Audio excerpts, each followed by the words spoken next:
This article contains spoilers for Spider-Man: Homecoming and Avengers: Infinity War. He may have only had one solo movie so far, but Tom Holland's Spider-Man has already fought a lot of people. For his debut appearance in Captain America: Civil War, he battled a fair amount of Earth's mightiest heroes, including Chris Evans' Captain America, Sebastian Stan's Bucky and Paul Rudd's Ant-Man. In Spider-Man: Homecoming, he mainly fought Michael Keaton's Vulture, but also found the time to go toe-to-toe with two versions of the Shocker. And in Avengers: Infinity War earlier this year, he tussled with Josh Brolin's Thanos and the CGI menaces of the Black Order. Between Holland's aforementioned Marvel Cinematic Universe appearances and the two Spider-Man film franchises that came before, we've seen the Wall Crawler battle quite a lot of different villains. So, for next summer's as yet untitled sequel to Spider-Man: Homecoming, director John Watts will want to find a villain that threatens and challenges Spidey in ways that we haven't already seen. Thanky. It looks like Watts and his cohorts have found a villain that could just be all of that and more, the frontrunner to be the main menace in Homecoming's sequel, according to a news story from The Hollywood Reporter that links Jake Gyllenhaal to the role, is the classic 60s bad guy Mysterio. Here are some reasons why we think Mysterio could be a fantastic foe for ol' Webhead. He's never been done before. One of the most exciting things about Mysterio manifesting in the Spidey film franchise is that we've never seen him on the big screen before. Despite being one of Spidey's oldest adversaries in the comics, he was created by Stan Lee and Steve Ditko back in the 60s. He's never before appeared in a movie. He's shown in TV shows and games, but never a cinematic story. This is somewhat surprising when you think about it, due to the fact that Mysterio's origin story is intrinsically linked to movie magic. In the comics, his civilian identity is Quentin Beck, a special effects technician in the entertainment industry. Beck decides to use his skills with visual effects and showmanship to commit crimes, and when Spidey tries to stop him, Mysterio creates illusions just to terrorize the Wall Crawler. This is a skill set unlike any other that we've seen Spidey go up against in a solo movie. His villains usually rely on brute strength, from special powers that were gained from a science experiment gone awry or some snazzy tech fallen into the wrong hands. And although he technically battled Thanos during Infinity War, we never really saw Spidey struggling against the reality-bending abilities of the Infinity Stones. Basically, then, battling Mysterio will be a whole new ballgame for Spidey. He represents something different from the Vulture jaws dropped to floors in cinemas the world over when Peter went to pick up Liz for the homecoming dance, only for the door to be answered by her father, Adrian Toomes, aka the Vulture, played with skin-crawling sinisterness by the mighty Michael Keaton.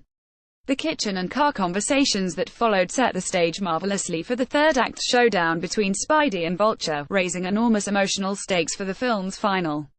Homecoming's sequel really can't repeat this trick. Having Tom Holland go up against another girl in his class dad simply wouldn't work in the same way, and arguably, introducing another villain who scraps their supersuit together from the detritus of superhero battles would be uninspired as well. This is another reason why Mysterio fits the bill perfectly. His origin story, assuming they stick somewhere near the source material, is utterly unique among supervillains. Working in the film and TV industry is something that a lot of young people fantasize about, and it seems like a safe bet that Peter Parker is one of them.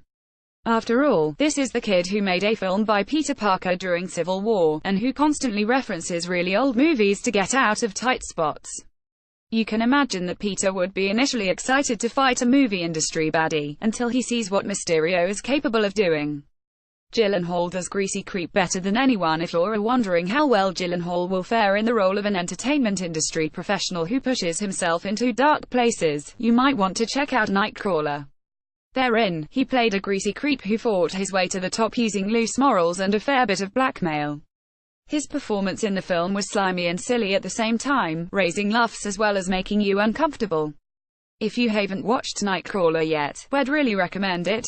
Although you never want to see an actor simply copying their previous work, Gyllenhaal's performance in Nightcrawler sets our neurons firing with possibilities for Homecoming 2.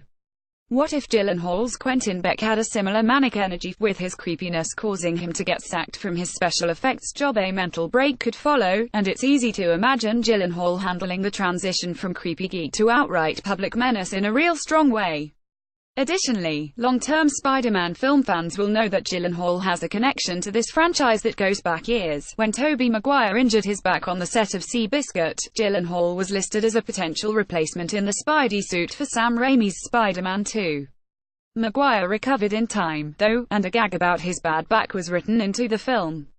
But now, 2 reboots later, it would make me happy on a very geeky level to finally see Gyllenhaal in a Spider-Man film. He could bring the creepy factor in a big way, and hope he could build a stellar chemistry with Tom Holland. The action possibilities are endless with regards to action scenes. The possibilities with Mysterio are basically bottomless. Using his visual trickery, he can summon anything you can think of to taunt and frighten Spider-Man. In the comics, he loves conjuring lifelike projections of giant monsters, famous villains, and anything else that might give Spidey the willies. Leaning into this side of the character would allow Spider-Man: Homecoming's sequel to enter new visual territory. The first film in this new Spider-Man solo series had a few strong action set pieces. The Washington Monument sequence was a particular highlight for this writer, but Mysterio's abilities would allow Spidey to shine on a whole new visual plane.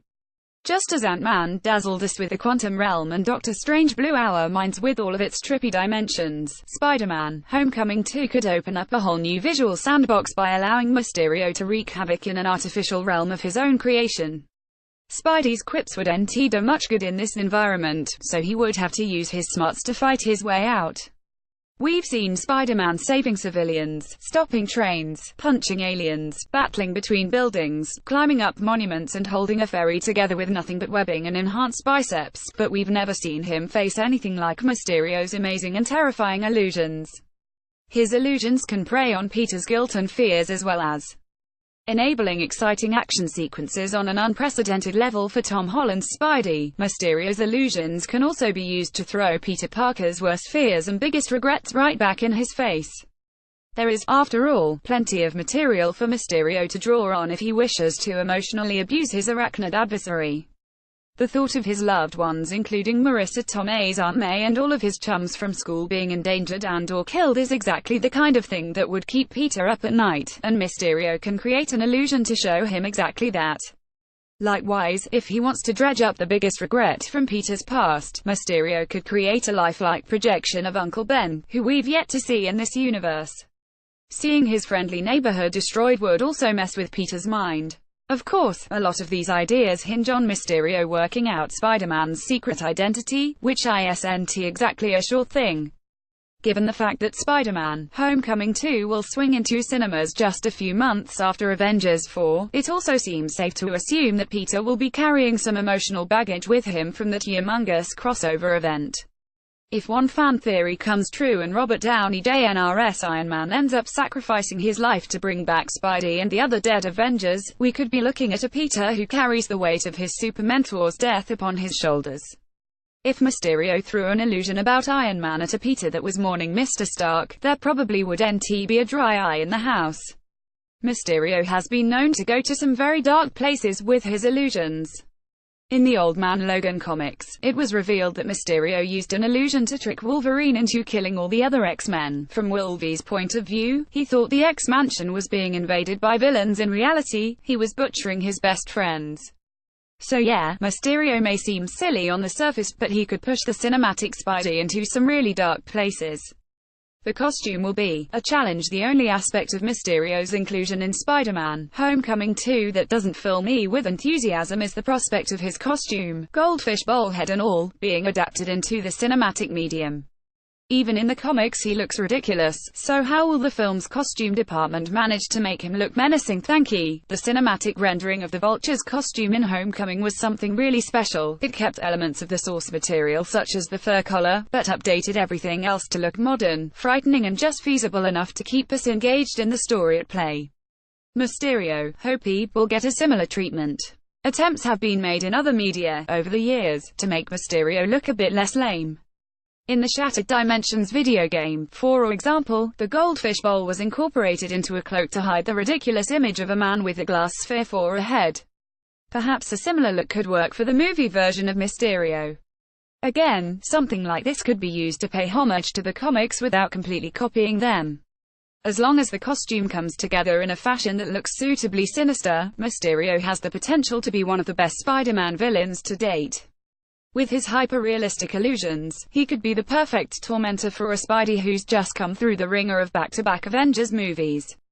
And if Jake Gyllenhaal does end up taking the role, you just know he'll deliver a skin-crawling performance to rival all the Spidey villains who've come before. You can count us very much in for this one.